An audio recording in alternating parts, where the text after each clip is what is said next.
Just before we get rid of this document, I want to point out to you that these watercolor layers operate just like any other layer. If we use our layer adjuster, I can come in here and I can move these guys around and they will composite in different ways. Now, again, I just want to remind you that we're currently using the gel method. If we were to switch out to say something like default, we would end up with that white halo again, which is not necessarily something that we're looking for. This is the reason why it goes to gel automatically when it creates that new watercolor layer. Now, if you're on the canvas and you begin to paint with a watercolor brush, and I'll just grab a different color here, it will automatically create a new watercolor layer. Instead of using one of the ones that was already existing, it will create a new watercolor layer each time. So this is something to be aware of, is you want to make sure that if you're wanting to paint with a watercolor brush, make sure you're on a watercolor layer. That way everything stays on one layer, because generally speaking, when you're working in watercolors, it's best to keep everything on one layer unless you have a particular reason not to. So I'm going to go ahead and close this document. I'm going to open up a new document. And again, I'm just going to go ahead and Control plus a few times to get up to 100%. And now we're going to look at the newest category of watercolors. And these are by far the best, the real watercolor category. Now, these are completely different from all of the previously existing watercolor brushes and the way that they work. And I'll show you how that is. So if we're going to choose the grainy wet brush to begin with, and I'm just going to go ahead and begin to scrub this in. And as soon as I let go, it's going to diffuse. And you can see, first off, that diffusion is much, much more realistic than any previous diffusion that we've looked at. Previously, it's looked very CG. This looks very much like real watercolor. The other thing that you might notice is that there's a little pause button up here that wasn't previously available to us with the digital watercolor or the watercolor categories. And what's effectively doing here is it's allowing us to say, we don't want this diffusion to start until we decide that it's going to start. So if I click this pause button, and then I begin to paint, and then I come in here with, say, another color like this blue, and I paint those together like so, and then I click off the pause, what will happen is it will diffuse those two colors together. So let's switch brushes. We'll go to something like, say, light bristle. Hit pause, paint this down, grab another color, paint this in, and then go ahead and let that diffuse. Go ahead and pick a different brush, say something like our, well, let's say real wet flat fringe. That'll work. Go ahead and hit pause, paint this in, grab another color. There we go, like so, and let that diffuse. And so you can see that these are going to work very differently depending upon the type of brush that you pick. But again, the name will tell you an awful lot about what it is that you're going to be getting. Something that's really interesting to note about this is that we have this brush right now that is set to give us a wet flat fringe effect. If we come up here to layers and we come over here, you'll see that wet watercolor layer is not available to us. The only option that we have for wet watercolor layer is if we come down here to our watercolor brushes and then go up to layers, wet watercolor layer. And if I do that, what you'll see is that it's wetting the watercolor layer with our watercolor brush, even though we painted these with the real watercolor brush, which is not necessarily what we were looking to do. I'm just going to go ahead and dry this watercolor layer.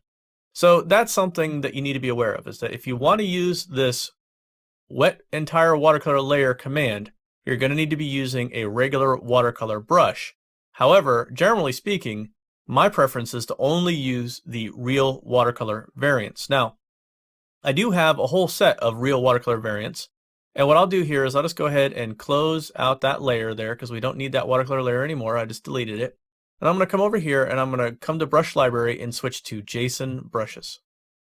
And then we're going to come over here and we're going to pick from this My Real Watercolor category.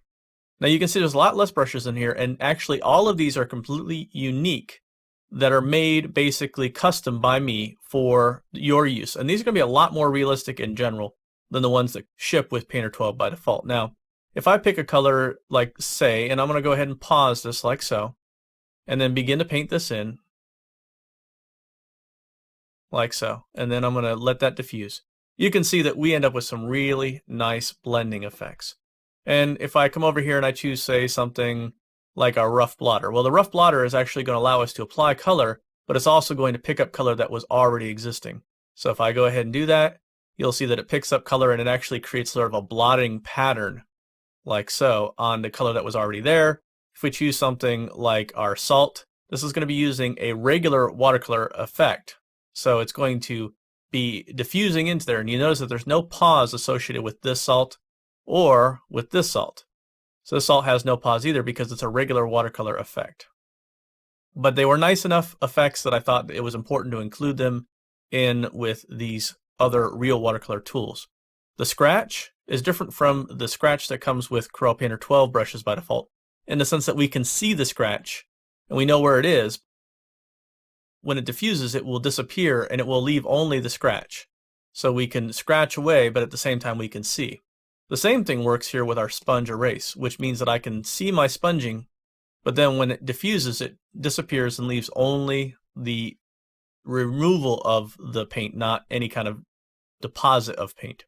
We have sponge dry, we have sponge wet, like so, which will diffuse.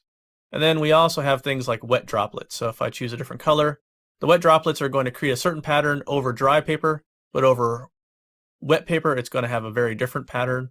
So you just pretty much want to use that over wet paper. The idea being here is that I want you to play with these brushes. These are really cool brushes, and a lot of these were designed to be used as means of working with this pause diffusion button. Now again, I'm just going to go ahead and delete this watercolor layer and start a new watercolor.